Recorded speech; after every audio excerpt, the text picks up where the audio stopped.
They rejected my app idea and demoted me to receptionist. I spent 6 months coding at the front desk, using their Wi-Fi. When the app hit #1 on the store, my boss's face turned white as, "Absolutely not." Maxwell Porter, CEO of Porter Tech Solutions, didn't even look up from his phone as he dismissed 6 months of my work. My carefully prepared presentation still glowed on the conference room screen, showing colorful mock-ups of an app that could revolutionize how people manage their mental health. But the market research shows I started. "Olivia," he cut me off, finally glancing up. "We're a business software company. We make accounting programs and inventory management systems. We don't do consumer apps, especially not some." He waved his hand dismissively. "Therapy thing." I gripped my laptop tighter, fighting to keep my voice steady. The mental health app market is projected to reach $3,900,000,000 by next year. This could open up an entirely new revenue stream for Porter Tech. "And what do you know about revenue streams?" Maxwell's smile was cold. "You're a junior developer. You've been here, what, 2 years? 3 years, I corrected, and I've contributed to every major project since." "Actually," he interrupted again, "that's something we need to discuss." He pressed a button on his desk phone. "Send in Helen from HR." My stomach dropped. I knew that tone. I'd heard it last month when they laid off half the Kia team. Helen Barnes bustled in, carrying a folder and wearing her practice HR smile, the one that never quite reached her eyes. "Olivia," she said warmly as if she hadn't just been summoned to help destroy my career. "Please sit down." I remained standing. "What's this about?" Maxwell leaned back in his chair, suddenly looking almost pleased. "In light of recent budget constraints and your, let's call it unauthorized use of company time to develop this app idea, we're making some changes to your role." Helen opened her folder. "We're offering you a position as front desk receptionist. Same benefits, though naturally there will be an adjustment to your compensation." The rest of her words faded into background noise as I processed what was happening. They were demoting me from software developer to receptionist because I dared to pitch an idea outside their narrow vision. "This is ridiculous," I managed. "I'm a developer. I have a master's in computer science from MIT. "Then you should be more than qualified to handle the booking system," Maxwell smirked. "The alternative, of course, is termination. Your choice." I thought about my apartment rent, my student loans, the current tech job market. I couldn't afford to be unemployed. Not now. "When do I start?" My voice sounded distant even to myself. "Monday," Helen said brightly. "I'll email you the new job description. We'll need your developer credentials and access cards by end of day." That evening, I sat in my tiny studio apartment surrounded by empty takeout containers and self-pity. My laptop screen showed the app mock-ups I'd spent months perfecting. Mindspace, a revolutionary platform combining ad-driven therapy tools with peer support networks and professional resources. I've gotten the idea after watching my best friend Kate struggle to find affordable therapy during the pandemic. The existing apps were clunky, impersonal, or prohibitively expensive. I knew I could build something better. My phone buzzed. "Speaking of Kate, I'm going to kill him," she declared when I told her what happened.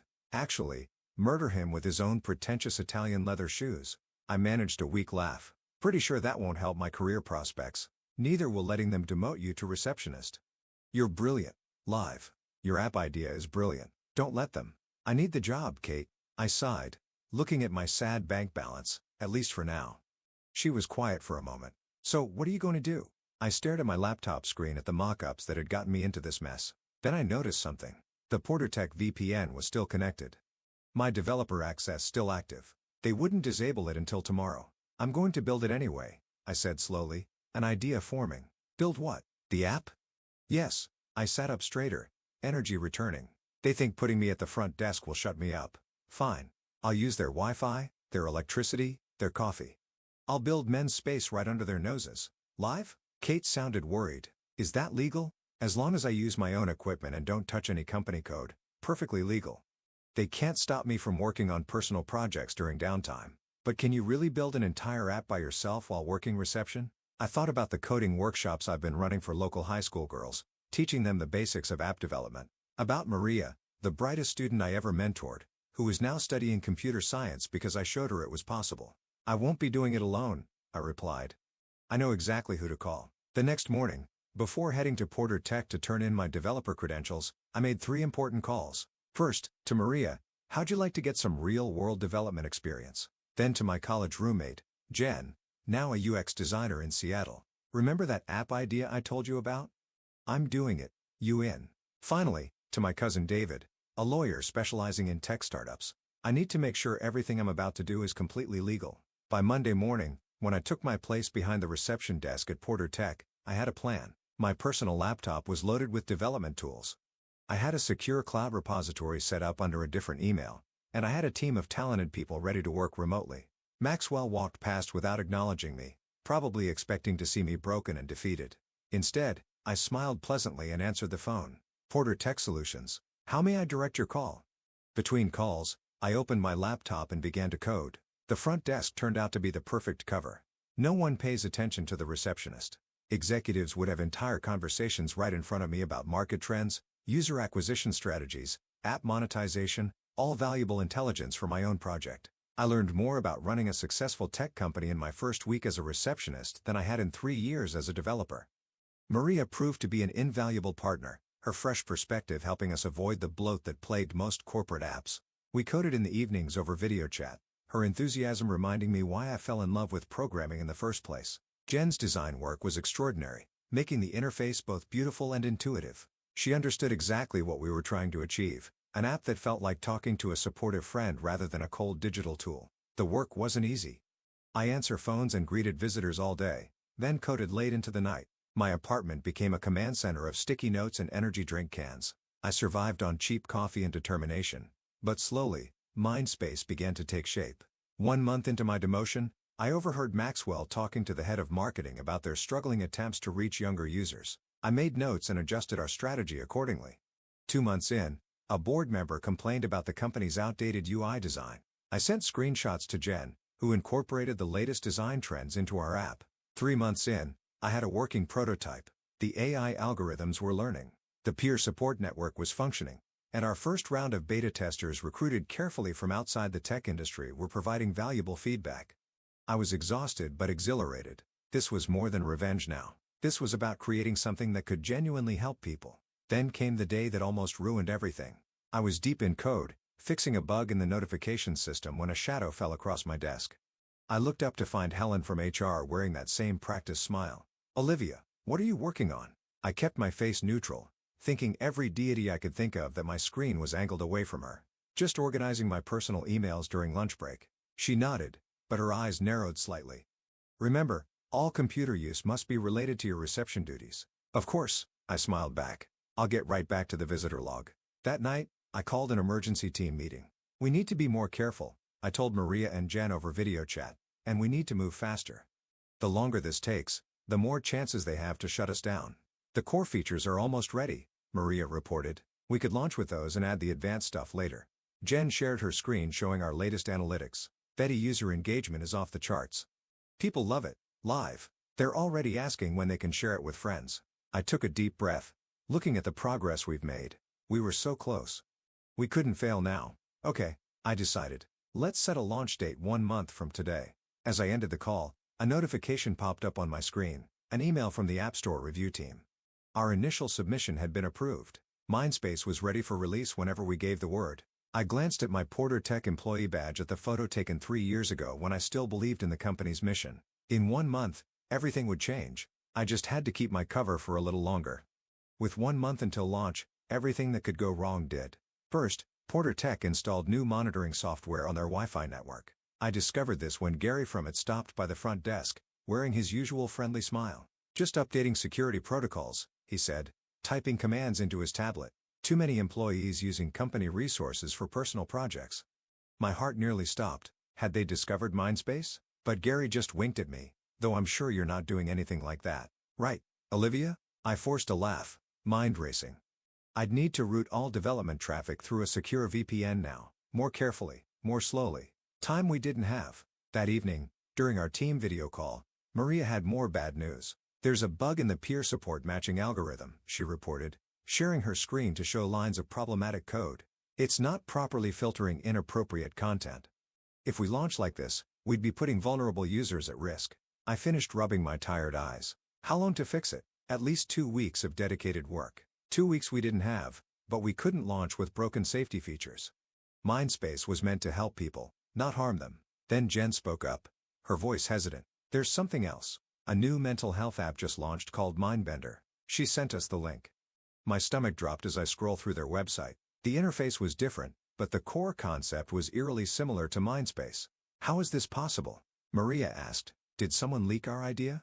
I thought back to all the conversations I'd overheard at the front desk, all the executives who'd walked past while I was coding. No, I said slowly. But Porter Tech's offices are full of people who saw my presentation. The next day, I paid closer attention to office gossip. It didn't take long to confirm my suspicions. Maxwell Porter's nephew had just launched a startup, a mental health app startup. They hadn't just rejected my idea, they'd stolen it. During lunch break, I did some digging. Mindbender had raised $2 million in seed funding. Their launch was being covered by major tech blogs, and their founder, James Porter, was being hailed as a visionary entrepreneur. I wanted to scream. Instead, I called David, my lawyer cousin. Can they do this? I demanded. Just steal my idea. Ideas aren't copyrightable, he reminded me gently. Unless you can prove they use your actual code or designs, which I can't because they just took the concept. I slumped in my chair. So what do I do? Build something better, he said simply. You've been working on this for months. You understand the problem deeper than someone who just copied an idea. Use that. He was right. Mindbender was sleek but superficial. Their responses were generic. Their peer support system was basically just a chat room. They built what they thought people wanted, not what people actually needed. That night, I gathered the team. Change of plans, I announced. We're not rushing to launch anymore. We're going to take the time to do this right. We spent the next week refining every feature. Maria rebuilt the matching algorithm from scratch, making it smarter and safer. Jen redesigned the interface to be more intuitive, more human. I worked through lunches, stayed late after my reception shift, coded through weekends. My apartment became a cave of coffee cups and takeout containers. Kate started dropping off actual meals, worried I'd get scurvy. You need to take care of yourself, she insisted. Isn't that what your app is all about?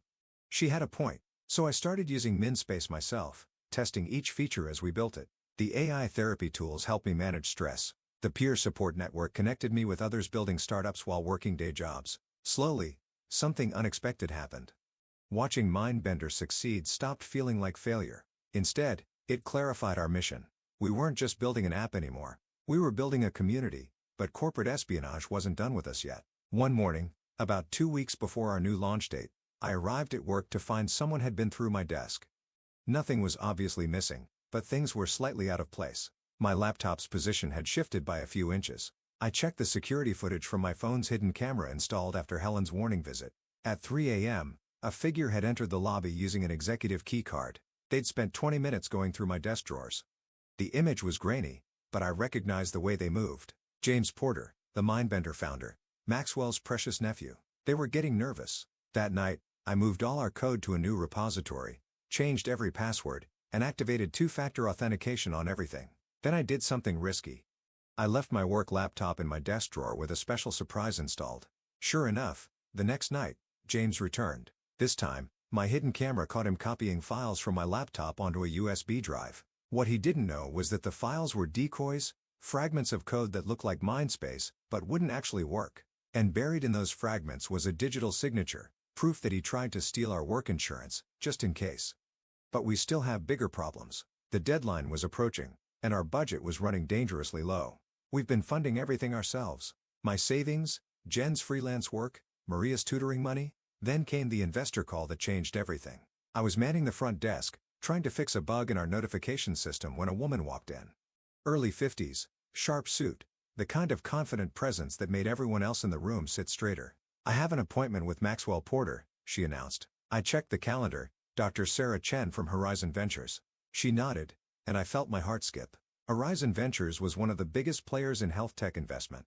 As I called out to Maxwell's office, I noticed Dr. Chen glancing at my laptop screen. I quickly minimized my code window, but not before she raised an eyebrow. Interesting architecture, she commented. Building something. Before I could respond, Maxwell burst out of the elevator, all smiles and handshakes. Sarah, wonderful to see you. Let me tell you about some exciting opportunities. They disappeared into the conference room, but not before Dr. Chen gave me a final thoughtful look. That afternoon, after they finished their meeting, Dr. Chen stopped by my desk. That looked like a therapy application you were working on, she said quietly, with some unique security implementations I haven't seen before. I hesitated, then decided to take a risk. Would you like to see more? For the next 15 minutes, I showed her MindSpace, the learning algorithms, the sophisticated content filtering, the peer support network that match users based on shared experiences rather than generic categories. This is impressive, she said finally. especially for someone working from a reception desk. She handed me her card. "Call my office tomorrow. Let's talk properly." That night, I barely slept. The next morning, I called Horizon Ventures for my lunch break. Dr. Chen didn't waste time with small talk. "Your app solves problems I didn't see addressed in your competitor's product. Problems that tell me you actually understand this market." "You mean MindBender?" I tried to keep the bitterness from my voice. She paused. "You know about that situation?" "Situation? James Porter has been pitching us for additional funding, but his numbers aren't good. User retention is abysmal. Turns out copying an idea isn't the same as understanding it." My heart raced.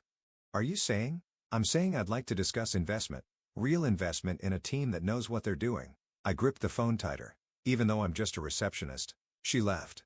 "Honey, I started my first company from my car while working as a parking attendant. I know potential when I see it." The meeting was set for the following week. But first, we had a major problem to solve. That evening during our team call, I broke the news.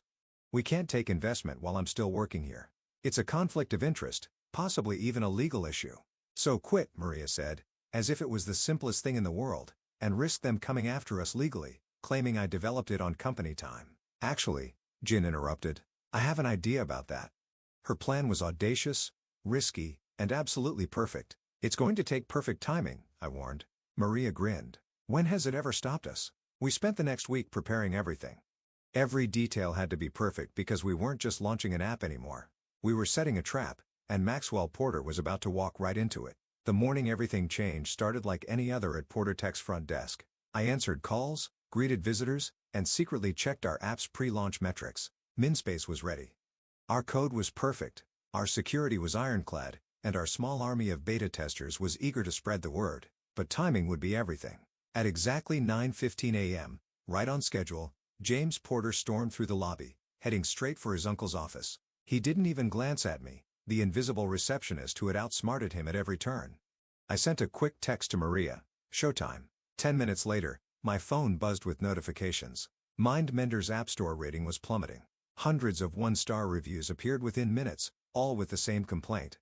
The app had crashed, deleting user data and exposing private messages. The bug we'd hidden in the code James stole was working perfectly. I could hear shouting from Maxwell's office. Through the glass walls, I saw James gesturing frantically at his laptop while Maxwell turned redder by the minute. At 9:30, Helen from HR hurried past my desk. A stack of papers clutched to her chest. She didn't notice that her security badge had slipped slightly, its reflection perfectly captured by my phone's camera. Another piece of evidence documented. At 9:45, Dr. Chen arrived for our scheduled meeting. I told her 10 o'clock, but as expected, she was early. Everything was proceeding exactly as planned. "Quite a morning for mental health apps," she remarked casually, glancing at her phone. "Have you seen what's happening with MindBender?" "I might have heard something," I reply, keeping my voice neutral. "Would you like some coffee while you wait?" She smiled knowingly. "No need. I think the show's about to start." Right on cue, Maxwell's office door burst open. He stormed toward the elevator, James trailing behind him. "We have to shut it down," James was saying. "The whole platform is compromised." "Shut it," Maxwell sputtered. "Do you know how much we've invested in this?" "The press release goes out in an hour." "Actually," Dr. Chen stepped forward, her voice carrying across the lobby, "I believe that press release needs some revision." Maxwell froze. "Sarah, what are you doing here?" "Supporting innovation," she said smoothly. "Real innovation, not stolen ideas packaged as original work." James went pale. "I don't know what you're, save it." Dr. Chen cut him off. "We have proof that MindBender's code was copied from another project. A project that was ironically developed right here in your building." She gestured to my desk where my laptop screen now displayed MinSpace's interface nearly identical to MindBender's. But with a creation date months earlier, Maxwell's face went from red to white. "Olivia?" I stood up, smoothing my receptionist's laser. Surprise. The next few minutes were chaos. Maxwell shouted about betrayal and threatened lawsuits. James tried to delete files from his phone, not realizing we'd already documented everything. Helen emerged from HR, clutching termination papers that would never be filed. Through it all, Dr. Chen watched with quiet amusement. Finally, when Maxwell paused for breath, I spoke. "Before you threaten any more lawsuits," I said calmly, "you should know that everything from my original pitch to James stealing my code has been documented, including some interesting financial transactions between Porter Tech and MindBender that the SEC might want to examine." Maxwell's jaw clenched. "What do you want?" "Simple. You're going to publicly acknowledge that MindBender was based on stolen intellectual property. You're going to shut it down, and you're going to stay out of my way while I launch the real thing. Or what? Dr. Chen stepped forward. Or Horizon Ventures will be very interested in discussing these documents with our friends at the Justice Department. The silence that followed was deafening. Then something unexpected happened. From the elevator, a slow clap began. Standing there was Gary from it, grinning broadly. I wondered how long it would take them to figure it out, he said, walking over. By the way, boss, you should know that Olivia's been running her development through a private VPN. Never touched the company network. Totally legal. I checked. Maxwell looked like he might explode. You knew about this? Knew about it? I helped secure it. See, some of us actually care about innovation. Gary turned to me. Need a job? My startup could use a developer with your skills. Before Maxwell could respond, his phone chimed, then mine, then everyone's phones in the lobby. Breaking tech news. Mindspace launches revolutionary mental health app takes App Store by storm. Maria and Jen had pushed the launch button right on schedule. I turned my laptop around showing the rapidly climbing download numbers. Oh, and you might want to check Moonspace's investor list. Dr. Chen isn't the only one who believes in original ideas. The name scrolled past major venture capital firms, tech industry leaders, mental health professionals. We'd spent weeks quietly building support, preparing for this moment. Maxwell sank into a lobby chair, defeated. James was frantically texting, probably trying to salvage his reputation. Helen had disappeared back to HR, likely updating her resume. Dr. Chen touched my arm. Ready for that meeting now? I looked around the lobby one last time at the desk where I'd spent 6 months coding in secret at the security cameras that had documented everything at the Wi-Fi router that had carried my app from idea to reality. Actually, I smiled. I have a better idea. Let's meet at my new office. I hear there's a tech startup looking to sublease Porter Tech's old space. 2 months later, I sat in what used to be Maxwell's office, now headquarters of Mindspace Technologies. Our app had passed 5 million downloads. Major healthcare providers were licensing our platform, and most importantly, we were actually helping people. Maria had joined full-time as our lead developer after graduating early. Jen had moved from Seattle to head our design team. Even Gary had jumped ship from Porter Tech, bringing his security expertise to protect our growing user base. Kate stopped by regularly, proud that her struggle had inspired something meaningful. Just promise me one thing, she said during one visit. Never get so successful that you forget why you built this. I pointed to the front desk visible through my office window. It was empty now, but I kept it as a reminder. That's why the desk stays. I told her to remember that great ideas can come from anywhere, even from someone everyone else ignored. Porter Tech stock had taken a hit after the MindMender scandal. Maxwell stepped down as CEO, though the press release called it a planned retirement. James had disappeared to some startup incubator in Singapore. But I didn't care about revenge anymore. We were too busy building something that mattered. My phone buzzed. A message from Dr. Chen. Our latest funding round had closed. The numbers made my head spin. As I looked out over the city skyline, the same view Maxwell used to enjoy, I opened a main space on my phone. Our mission statement shimmered on the screen. Everyone deserves to be heard. I thought about all the nights coding in secret, all the carefully laid plans, all the people who believed in us when we were nothing but an idea and some borrowed Wi-Fi. Sometimes the best revenge isn't destroying your enemies. It's building something so amazing that they're forced to watch from the sidelines knowing they could have been part of it. My desk phone lit up. Our new receptionist letting me know my next appointment had arrived. A young developer with an idea she wanted to pitch. Send her in, I said, clearing my schedule. After all, you never know where the next great idea might come from, even if it comes from someone sitting at the front desk quietly changing the world.